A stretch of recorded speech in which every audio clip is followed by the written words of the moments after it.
Well, Campus Compact began probably, I'm trying to think, it could have been in the 80s. I'm trying to think nationally. It was a movement that was housed very early on at Brown University, and Susan Stroud was its first national director. And so at that point, it was institutions across the country, whether it was 2- or 4-year institutions, public or private, whose presidents felt a sense of civic duty and also felt that instilling that civic duty in their students was critical and should be part of higher education.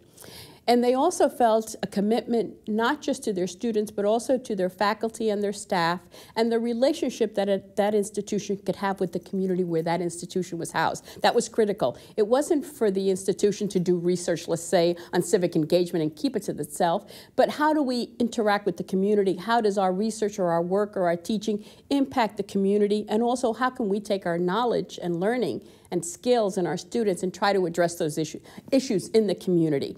Not issues that we think are important, but issues that the community thinks are important. So how can we mesh that? So when Campus Compact nationally wanted to say, can we do this at a state level?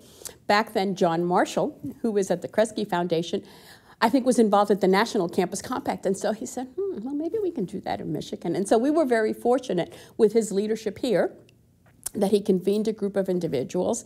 We had John Marshall, we had Dan Poteet from Albion College, he was the provost there. We had Joel Orris, and we had Dr. Mary Lee Davis at MSU. Those were sort of I would call, the backroom guys that kind of was saying, how do we do this here? How do we implement that here?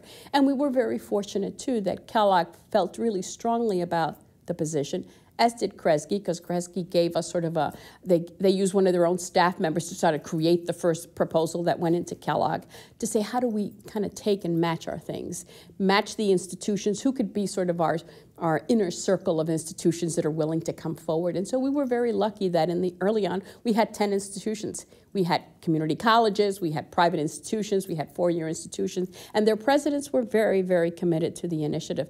So actually what happened in the country was that Michigan, the state of Michigan, California, and Pennsylvania all established Campus Compact within months of each other. Now, we were the most fortunate because we had the Kellogg Foundation funding and support. And we were also probably at that time, because membership into the association required a large financial commitment on part of the institutions. And back then, Michigan's financial commitment from the colleges was fairly high. So we were the highest, plus we had the grant. Pennsylvania based all of its things on what we would call sort of the due structure that they established. And they struggled a bit, too. And then California had such a huge system in California, and they also had support, I think it was from the Hewlett Foundation in California. There's a number of them that provided support, and their dues were much less because they had so many institutions to partner with. But we all came together to say that this is something that's very possible. Today, so there was 3 when we started. Today, there's about 40 state compacts around the nation, all supporting the same work.